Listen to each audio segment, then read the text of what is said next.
حال ہی میں مشیگن میں ایک ریلی سے خطاب کرتے ہوئے صدر ٹرمپ نے اپنے ڈیموکریٹ مخالفین کو آڑے ہاتھوں لیا۔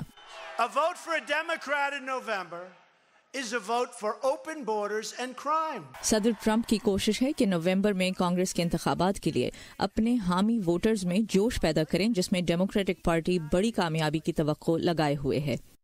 We gotta go out. ہمیں زبردست مقابلہ کرنا ہوگا۔ ہمیں ایوان نمائندگان اور سینٹ دونوں میں کامیابی حاصل کرنی ہے۔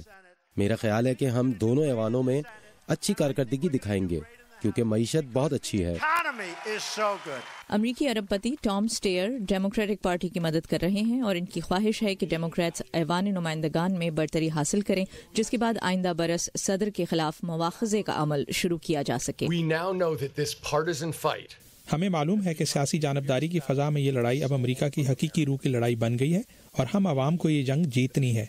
تجزیہ کار جان فورٹیئر کہتے ہیں کہ صدر ٹرمپ کی عوامی مقبولیت میں کمی نومبر کے انتخابات میں ریپبلکنز پارٹی کی پوزیشن کمزور کر سکتی ہے۔ وہ مقبولیت کی کم سطح پر ہیں، کم ترین سطح پر نہیں، مگر ان کی مقبولیت 41 اور 42% کے درمیان ہے۔ انہیں اب بھی ریپبلکن پارٹی کے حامیوں کی کافی حمایت حاصل ہے، لیکن انہوں نے ڈیموکریٹک پارٹی کے حامیوں کو بے حد متحرک کر دیا ہے۔ اس کے ساتھ ساتھ امریکی کانگریس میں ریپبلکن جماعت سے تعلق رکھنے والے بہت سے اراکین نے اس سال ریٹائرمنٹ کا اعلان کیا ہے، جس سے ڈیموکریٹک پارٹی کی کامیابی کے امکانات بڑھ گئے ہیں۔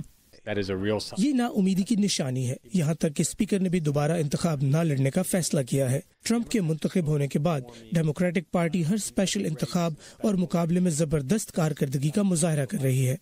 تجزیہ کار بل گالسٹن کہتے ہیں کہ ریپبلکنز اگر ایک بھی ایوان کا کنٹرول کھو دیتے ہیں تو صدر ٹرمپ پر اس کے سیاسی اثرات مرتب ہوں گے۔